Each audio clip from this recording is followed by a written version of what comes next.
I have everybody on the line. Thank you. You're welcome. This is CV 2017-055-490. Starting with the plaintiff, with those on the phone, please announce for the record. Good afternoon, Your Honor. Brian Easton on behalf of the plaintiffs, Gary and Donna Johansson. Okay. And defendants? Defendants here as Nick Casavelli and Nick Casavelli. All right, good afternoon to both of you. Let me start off by apologizing to you for the fact that you've been tossed around so many times today. We had a hearing that was set for 30 minutes that went for 2 hours, and we have to add another 2 hours, so there was a tremendous miscalculation made by the lawyers as to what's needed, and unfortunately it messed up the schedule for this conference, so I'm sorry for the inconvenience and disruption that that created for all of you. It was not my intention. We've ran over before. Okay. All right, with that said, I understand that this is regarding a discovery dispute where Mr. Casavelli and Ms. Castelli are seeking, if I understand correctly, the tax returns for 2014 through 18. Is that regarding Garpton? Am I understanding that correctly? Yeah.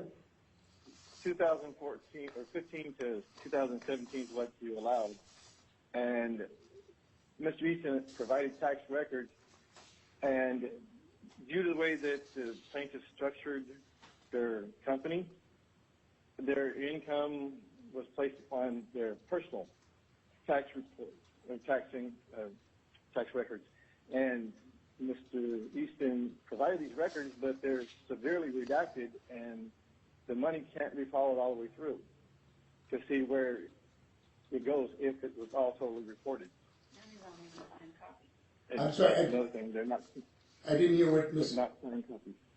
I didn't hear what Ms. Castelli said. She said that these copies are not signed copies. They're just like their worksheets. I mean, they have some of the statements have alternate tax. And they're stamped do not mail. Someone. Yes. Again, what did you say, ma'am? The what? She said that they're stamped do not mail. Stamped do not mail. That they don't even appear to be a regular tax return. We have a copy of the 2015 full, complete tax return signed from when we were doing the refi work for them, and it doesn't match up. Okay. So did you have Garpton's returns or their personal returns? It's one and the same, Your Honor, because the LLCs are a pass-through company. They claimed it on their personal income. No, I understand about how the reporting goes. I'm saying the comment I just heard was that you had the entire 2015 return, and whatever was given to you now doesn't match whatever you had. What you had, did you have their personal tax return? Yes. And nowhere on it does it mention Garpton. Did you know on the one that you had or the one you just given? The one we just given. Notice the changes. There's forms that's missing from the 4562 form. There's a 8582 form missing on some of the houses that one was added. That was changed or added or just different. Okay. And with it being severely redacted, we can't follow it. All right. So if you were to write the order that would come from today's hearing, can you tell me what it would say? The order that you want me to enter? To follow your order from November 9th, which he can redact the tax identification numbers and their socials and things like that. But as for the income, it's all been severely redacted that it can't be followed. On some of the schedules, where there's losses or gains, that most is redacted. Not sure where it's all claimed because it's covered. Just basically an unredacted copy so we can follow this and see what they're actually stating on their taxes. All right. And it's important because we are being accused of financial exploitation, so we need to see where the money has went, If reported or not. if at all. All right, Mr. Easton? Thank you, Your Honor. So what we provided to them, actually what I represented in court before and what I thought to be true at the time was that Garpton had their own separate filing, their own separate tax return because they were an LLC. That turned out to be incorrect. Somehow all the properties owned by Garpton are somehow included by their CPA within their personal tax returns. When we discovered that, I asked him to send me the tax returns, which he already had pulled out and set aside because of how he was going to respond to the subpoena that had been issued by the defendants. And so I instructed him to only give me 2015 through 17, but send me what he's got. So what I have is what I was sent is what I disclosed, and in that we did redact out things that did not relate to the rental properties. Although Garpton's not mentioned, all the rental properties that are owned by Garpton are in fact listed, I think on Schedule E and again on Form 4562. And what's that? Nothing. It's here. Okay. Go ahead. So as far as I know, those schedules report everything that I know about the rental properties. And then anything that was carried over from Schedule E or Form 4562 to Form 1040 were left unredacted. What was redacted and protected were Social Security numbers as well as my client's income from other sources that had nothing to do with the rental properties. So we took out things like their Social Security income. We took out income that they might have received from any investments they had, which are separate and apart from the properties. And then we also took out where it might have totaled up like income from all sources. So if it listed income from Social Security and from investments and from rental income, we didn't provide that total because that could fairly tell the opposing party information that they weren't entitled to. And we did leave open, though, anything that mentioned or was carried over from the forms related to the rental properties. So in my mind, that was what we were trying to comply with the court's order, which said that the order or the subpoena that they issued regarding the Johansson's personal income tax returns was quashed, and Garpton's information was to be turned over. So what we actually turned over was their individual income tax returns, because that's where the Garpton information is at via the rental properties. And we merely redacted out those things that would have been part of their personal income tax return if it had been filed separately from Garpton. That's all we did. And then there's a great deal of information there that's unredacted that doesn't really even reply or doesn't even deal with the rental property. So things like medical expenses and other deductions they took are listed there. In my mind, Your Honor, I was complying with the court's order to the fullest that I understood it. All right. Mr. Casavelli or Ms. Costello, do you want to respond to that? Yes. Things on this 2016 return, for example, on the Schedule E that he stated that the House 10124 incurred $22,389 worth of legal expenses. That's not true. This house didn't have that expense in 2016. And if they're shuffling rents around and calling them legal fees, we need to see where all these costs are being dispersed to through these tax records. And okay, so let me ask you a question before you go further while you're on this. You're seeing an entry on the documents that you received for a $22,000 deduction, correct? Correct. And are you suggesting that there were tax filings as part of that packet that included the itemization of that $22,000, like a separate schedule? Well, this here is the Schedule E. If it's part of the 1040 and what was which we can't see because it's been redacted, it states on this here that the rent received was $9,600 for that year, but there was $22,000 in legal fees that this property incurred. And that's not even true, because then it puts them at a deficit of a $24,000 loss in 2016. And that's not. And that's Okay, not but, right either. but here's my question though. Are you saying that what you were given isn't what was filed, or are you saying what they filed with the IRS is not true? What they filed with the IRS may not be true, but what we was given isn't the same. The same as what? That they've signed.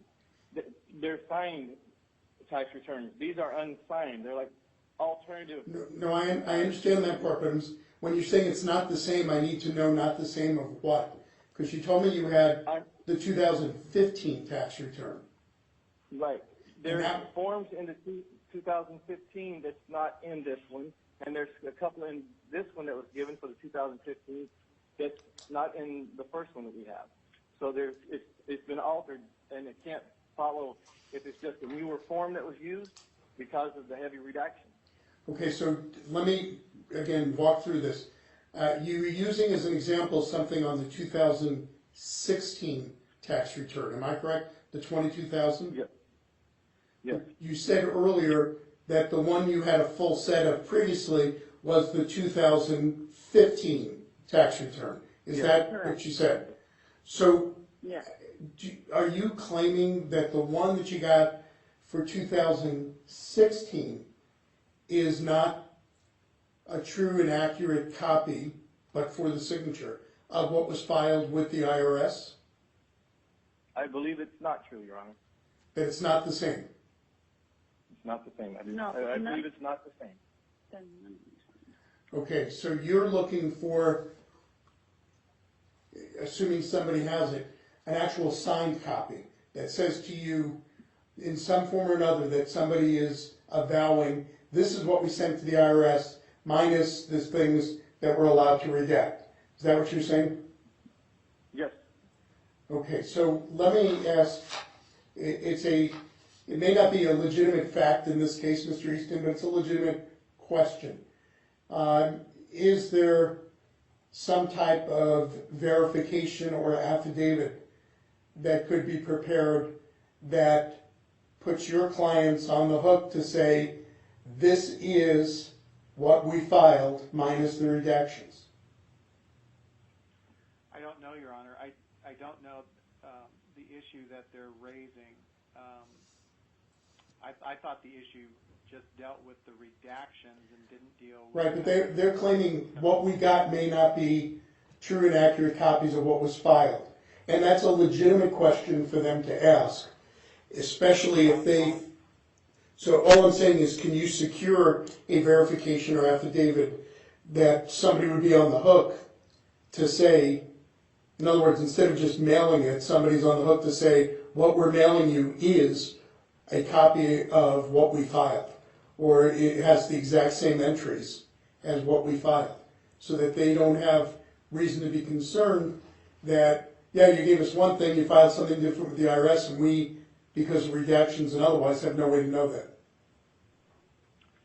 Well, my concern, Your Honor, is I don't know if my clients know what was filed. I mean, this is the information I got from their accountant. So would the accountant be able to verify that? He might, yeah, he might be able to Okay. do some kind of verification of what was done. I can ask him. All right, so I at least understand that issue. Now, the second thing I'm hearing is, am I correct, Mr. Casabelli, that you're saying there are schedules that are missing from what you were just provided? Yes, there's a couple of them. It's in the 2015 that we have, and one that was issued, Form 4562 is missing for several of the houses. Ironwood House, Sherrill House, Ashwood, Cinnabar, Granada, and another house that I'm sure of. Okay, and are those missing? Those properties, are they what we had referred to in the past as Garpton? Those properties were within that? All right, Yes. Mr. Easton, is a Form 4562 prepared for each separate property? I didn't look that closely, Your Honor. I turned over what I got from the accountant, and I turned over 78 pages for those 3 tax years, and all I did was redact out information that was not related to the properties. No, I appreciate what you did. This isn't a question about, at least for me, I know it is for them, as to what you did or didn't do. What I'm trying to find out is, and you may not know the answer, I'm trying to determine, is a Form 4562, a separate one, generally issued for each and every rental property? If the answer is yes, and they didn't get one for each rental property, it looks like that's been omitted. If the answer is no, it's not provided for each, and what was turned over are the exact ones were filed, then that would be fine too. Do you, Well, what I know, Your Honor, is that Schedule E, which listed some of the rental properties, and then Form 562, is it 562 any of the or? tax returns were left unredacted related to any of the properties. And I saw, as I was doing it, I recall seeing on at least one of those that more than one property was listed on a particular form. Okay, is it Form 4562 or 562? 4562. Okay, so what you're saying, Mr. Easton, is that you believe on at least one of the Form 4562s, there may have been more than one property listed, and in any event, it was not redacted. Other than maybe social security number, tax ID number, the like. Are you directing that conversation Yeah. to Brian or to the Castellis? No, I'm to you, sir, Mr. Easton.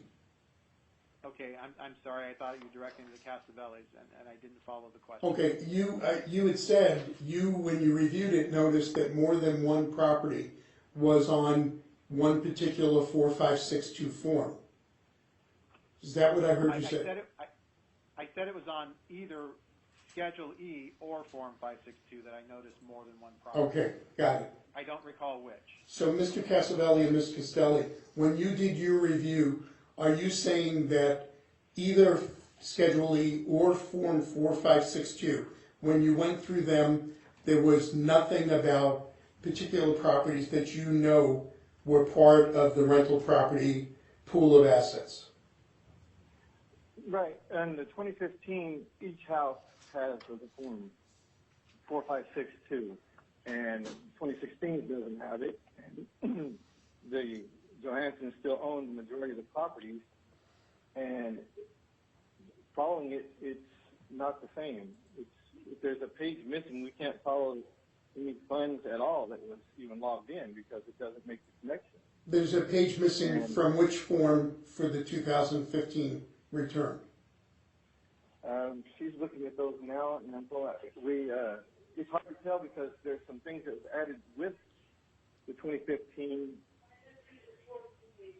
that was a 42-page tax return in 2015, and then there's not 42 pages to this one. Well, I assume then if you have two documents that purport to be one and the same, that you can look page by page to see which page is not there. Did you determine that? Pretty much, yes. There's like there's 6 houses, and looks like 5 of the 4562 forms are missing on the one that we was given. The other document. Wait, missing from what? Missing from what you already had in your possession, or? No, the ones that we was issued. But you got it issued twice. It was given to you sometime before, and then you received it again now.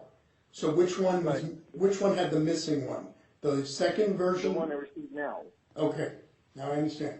And I compared them.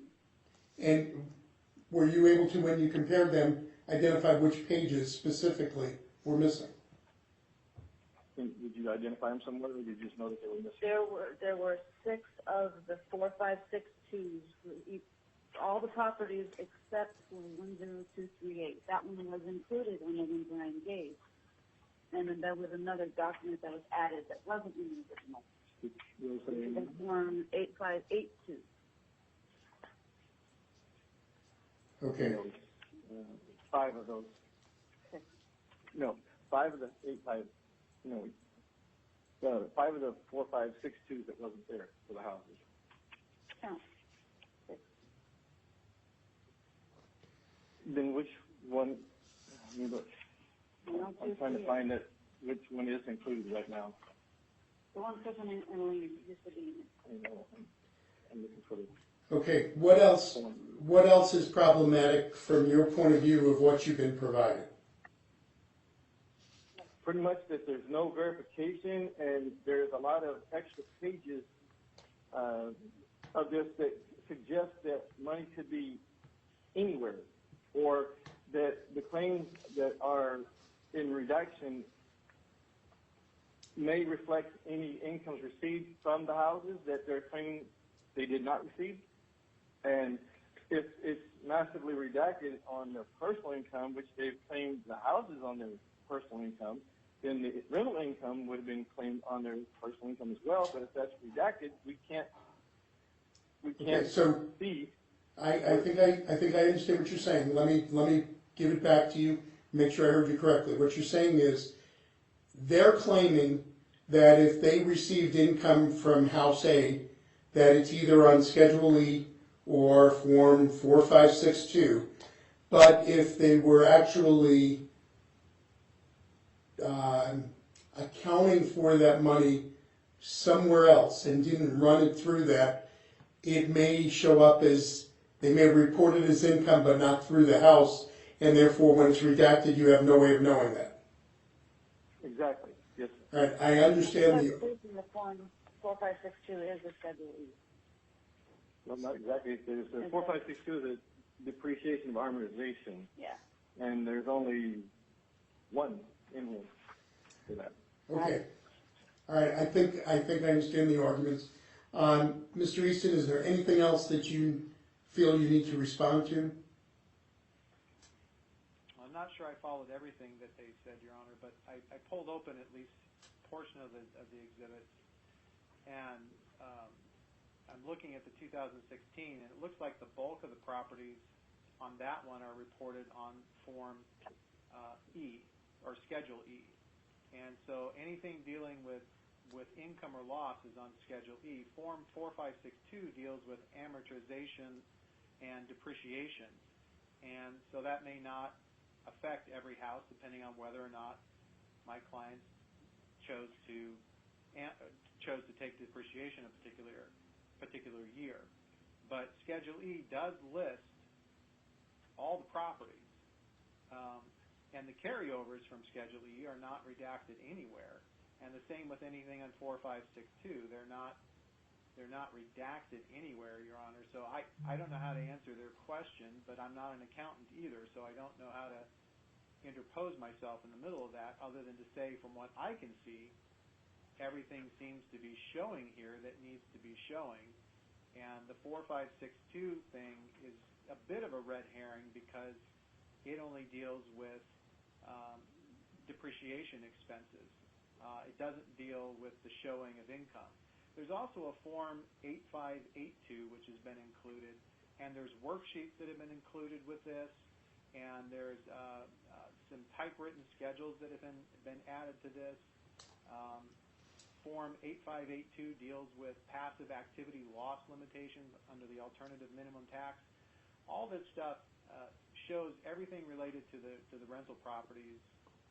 Anything where they're listed is completely unredacted. So I think we've made a full and fair disclosure from what I've been provided. I don't know what else the court would need other than I understand the verification from the CPA that these represent what was actually filed. Okay. All right, well, thank you to all of you. I need to go back and review my prior order now that I heard your arguments.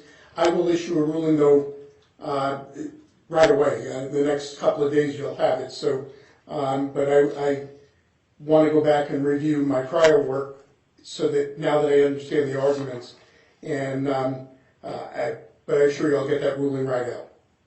Okay? Your Honor, there's a second thing that we're on the phone here, I thought.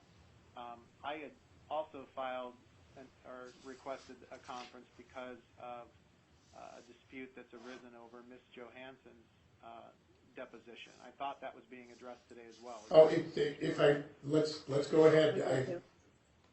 What's the issue about that, Mr. Easton? Well,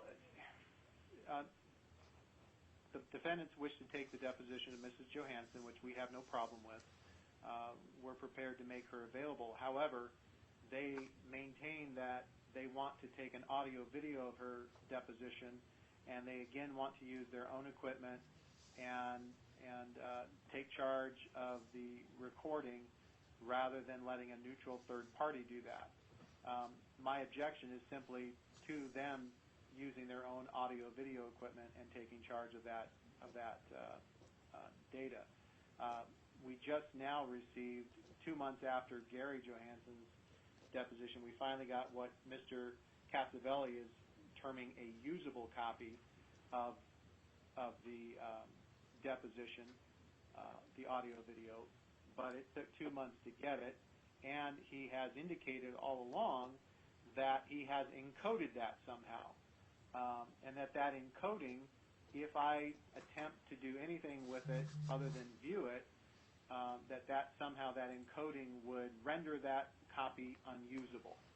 Well, that's not satisfactory if I'm going to be preparing for trial and I need to pull out a snippet here or a snippet there to show the jury. That might render it unusable. And I've repeatedly asked him to provide me a completely unedited, unencoded, unaltered version of it, and he's refused to do that. And for that reason, I don't want to get into the same argument again with Mrs. Johansson and her deposition. I'd rather have a neutral third party take it. If he wants an audio video, just have a neutral third party take it and keep it under their care and control so we can all have a copy of it.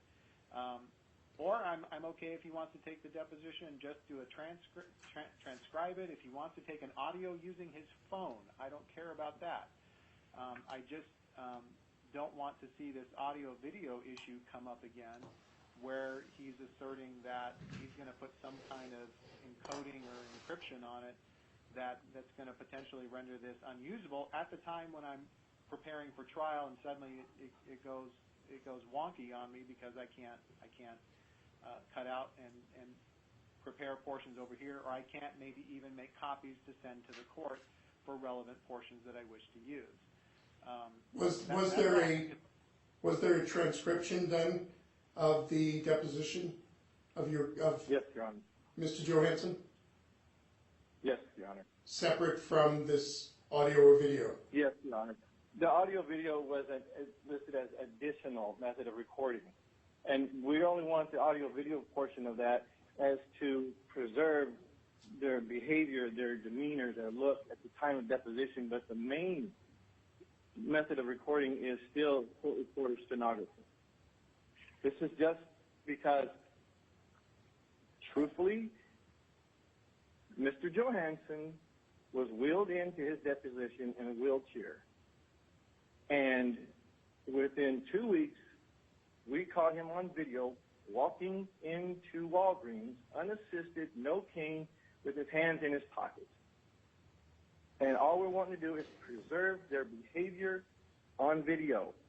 It's not about anything else, because when Mr. Easton, and I told him this, when he wheels the plaintiffs into the courtroom, both in a wheelchair, we don't have much to refute if we don't have their deposition video, other than snippets here and there that we caught them out in public.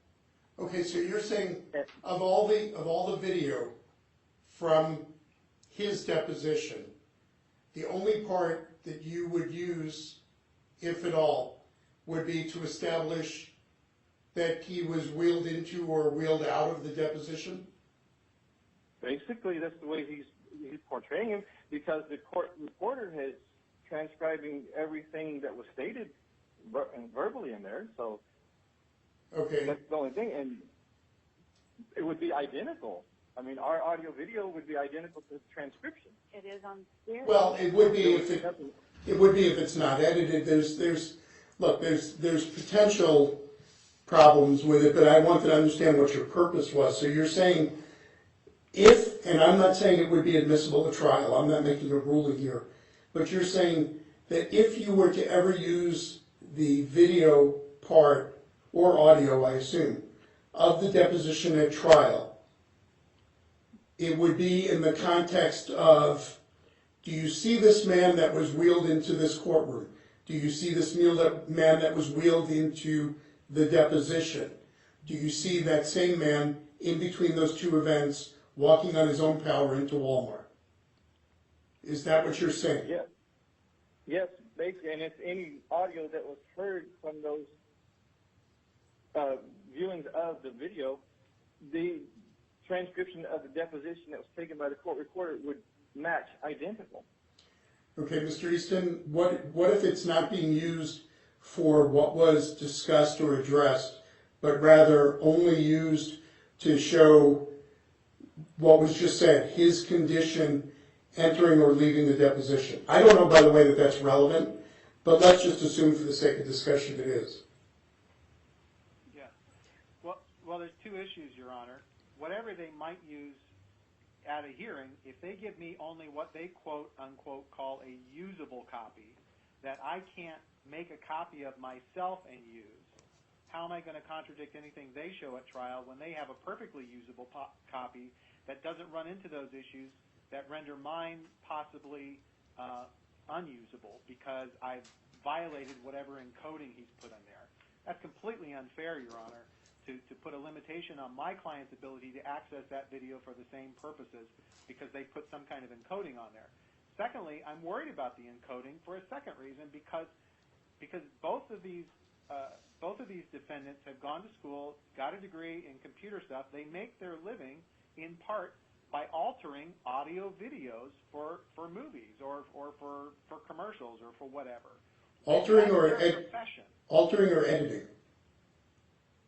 Editing by adding special effects, Your Honor. Editing by changing up. I don't know what that entails, but they've said that they actually add things to a piece of video that's been previously shot. So they're not leaving that video alone. They're adding to it. They're augmenting. They're changing. It's not raw. It's not unedited.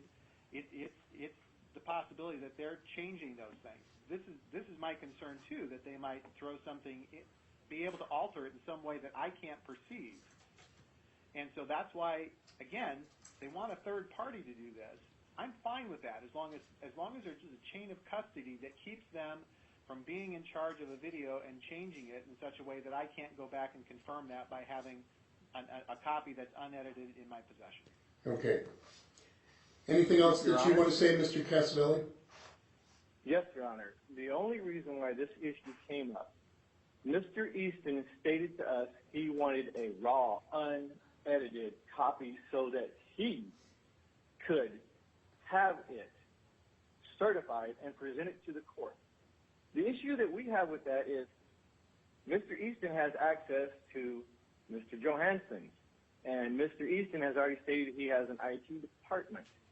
My concern is that he could do a voiceover in a deposition that did go horribly wrong for them because Mr. Johansson did accuse Mr. Easton of financially exploiting him and other things. Okay? You're saying that happened on the record during the deposition or off the record? Yes, sir, Your Honor. Yes, sir. So it's in the transcript, you're saying? Yes, and there's several things that the deponent refuted in the complaint as well in his deposition. Okay. And I am not comfortable with Mr. Easton having a editable version that he can alter because we have issues with him already altering documentation. Okay, so you're saying... That is absolutely... Your Honor, I'm going to absolutely deny No, I know that you are. Anything. I know that you are, and believe me, I'm well aware of the accusations that have flown in this matter. What I want to know though, Mr. Casavelli, is this the equivalent of like a read-only document? Yes, Your Honor, he can't copy it or edit it. But you can view it. But he can view it. It's in its entirety. Nothing's been edited on it at all. There's a directory on it where you can click on any one of them. It's just a full 3 hours and 34 minutes and I think 32 seconds of the deposition, uncut, unedited, unspliced in any way. It's just he cannot copy it because of what he stated to us, how he was going to certify it. Okay, And let me pose a question to you. If you're saying one of your concerns is that Mr. Easton may take the raw footage, we'll call it, and edit a version that can be edited and might do something nefarious with it, how then do you respond to his concern that you have done the same and therefore the version he's looking at doesn't match the raw version? I mean, it's kind of like what's good for the goose is good for the gander. I appreciate what you're saying. I don't believe that Mr. Easton. I can answer that. Wait. I can guarantee that video that he has in his possession will match up word for word of the transcribed, unless the court doctor didn't hear it. But everything will match up completely. We have not altered anything, and I take offense to this. And he starts attacking but sir, our livelihood at doing this. I know, but you just made the same claim to him, and he said you have expertise. I would alter, and I've never given him any indication that it was going to be altered. No, you just claimed that he might alter it. You just accused him of that. He was going to. He stated he was going to certify it. Well, wait a minute. If you're claiming that he might alter it, why is he not allowed to express the same concern? Why do you take offense, but he's not allowed to take offense? He has. I'm just saying that this is our livelihood. He's already sent complaints, this long complaint in this litigation to our customers, and we have lost one business on this. We have lost all of our customers. And this is because of his misinformation in this litigation. He has cost us plenty. Well, that might be separate litigation, but it's not what we're talking about right now. I'm just talking about this. And also, it's going to be between $1,500 and $2,500 to have it done his way. That it's a cost to us, but it's additional. The main thing is the deposition being recorded by a court reporter stenographer. This is just an additional. And all it was for is because Mr. Johansson walked to our house December 1st and stood here and talked to us for 25 minutes. Caught him on security cameras. And this is the behavior Mr. Easton is pulling on us by saying that they're paraplegics. I'm regretting having asked as many questions as I've asked. So I want to just go back to this. I think I understand the issue. I'm not claiming for a moment that I understand all of the sources of mistrust or that have gone on between everybody. But this issue about this video, let me say it again. For Mr. Johansson's deposition, Mr. Casavelli, what you're saying is what he got is an exact version of what was recorded, except it can't be edited. Exactly. It can't be copied or edited. It's word for word, uncut, unaltered. It just says copyright on it. Well, I don't care what it says. Is it copyrighted? Yes. Yes. From the time it's recorded. You went through the process of getting copyright protection, or you merely put the C on there? Under the copyright laws of 1976, as soon as it hits a recorded media hard drive, floppy disk, or CD, it becomes under federal copyright law. It's copyright. That's when it's for commercial use. Well, so if you were recording this conversation right now, this becomes copyrighted, you're saying? If it puts to some type of medium, as far as I know. We're not talking about a medium. We're talking about use in discovery. I'm not quibbling with you about use for other purposes. I'm saying if this was discovery, you have a recording of it, you intend to use the recording, you're claiming that copyright law protects you here? I just want to understand. Yes, Your Honor, because it states it doesn't matter what the content is. Okay, well, I have one easy way to protect your copyright, which is you can't use it for any part of this litigation. Wouldn't that solve it? You can't use it, so therefore they have no reason to use it. That would solve it. Mr. Easton, if they... also infringes upon our rights and our discovery. No, but you can't use it. You can't use it as a sword and then say, but somebody else can't have it as using copyright as a shield. Either you're using it or you're not. saying that. I'm not saying that. I'm not saying word for word what's going to be said on there. It was, you have to understand what's been going on is that any contact with the plaintiffs in the court setting is they're invalid, according even to this. Okay, but let's say that's true. What relevance does that have to this case of whether they're in a wheelchair or mobile? Just so I understand. His claiming vulnerability is his biggest liability in this. If he can prove vulnerability, he thinks he's got this one. He doesn't have any of the other merits of the case beat because he's counting on vulnerability. So what you're saying is if he is hiding the fact that he's mobile, that's evidence of the fact that he's making stuff up about being vulnerable. Yes. Okay. And he is mobile. I understand the argument. All right, I will address that issue as well in my ruling. So as I understand it, there's two separate issues. The tax returns, which we talked about, well, three really. Mr. Johansson's deposition, the video from that, and whether Mrs. Johansson's deposition can be audio and videotaped personally by the defendants, or whether they have to retain the services of a professional service. Am I hearing that correctly? Yes. All right, so Mr. There Easton. is one other issue, John. What's that? There is one other issue. The order that you put in on the 9th of November concerning the insurance policy on this house, we are in possession of a reinstatement policy on this house that says there's insurance on it at least up until August of 2018, and that was not disclosed by the plaintiffs or their insurance company. Well, I have no idea what you're looking at. Are you saying that something I ordered wasn't provided? You ordered any information about an insurance policy the plaintiffs may have had upon the defendant's residence to be disclosed. Or when it was last on. Or it was last current. And what they said, what they disclosed, is said that it was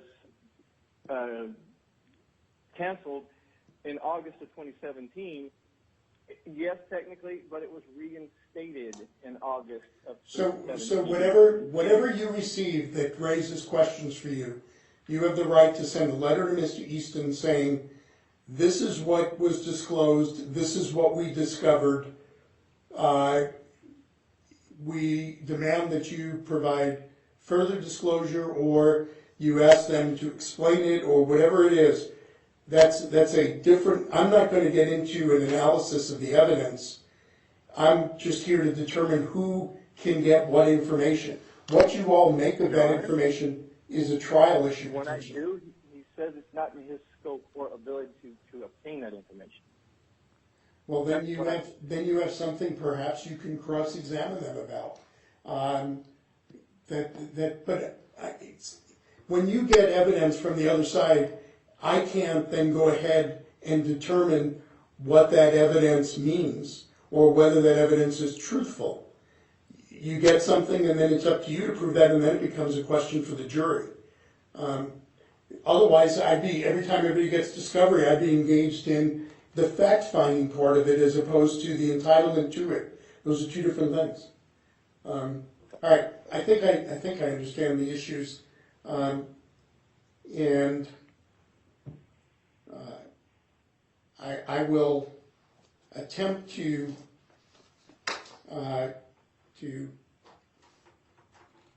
mire through this and come up with a ruling, and I will get that to you very promptly. All right? One thing to keep in mind is that as an additional method, it was only audio-video. And to do it the way Mr. Easton wants, it's going to cost us between $1,500 and $2,500. That's the part. I'm just a question about that. If you have raw footage, you're saying it costs $1,500 to $2,000 to make a copy of that raw footage? No, it doesn't cost us that much at all. It's for us to have a third party do it. It's going to cost the defendants that much, just for an additional recording method. Oh, I see what you're saying. Yeah. No, And always will be. You're right. You're saying that if you had to hire a company to come and do a video deposition, it's going to cost you around that much money. Yes, in yes. addition to the original court order. In addition, we would Yeah. still be paying the court. Well, Mr. Easton, you would agree with me, they're under no obligation to proceed by video deposition. No, I would agree with you, Your Honor, that Okay. we're under no obligation to do that. All right, I may get this wrong, but I at least understand what everybody is talking about. I will do my best to get with this as quickly as I can so that you have some direction. And despite all of the misery that this case seems to have created for everybody who's involved in it, I hope that all of you are able to have happy holidays. And I look forward to connecting with you when we next proceed, which I don't know at the moment when that is, but I'm sure it's going to be sooner than expected. So thank you all for your time. Thank you, Your Honor.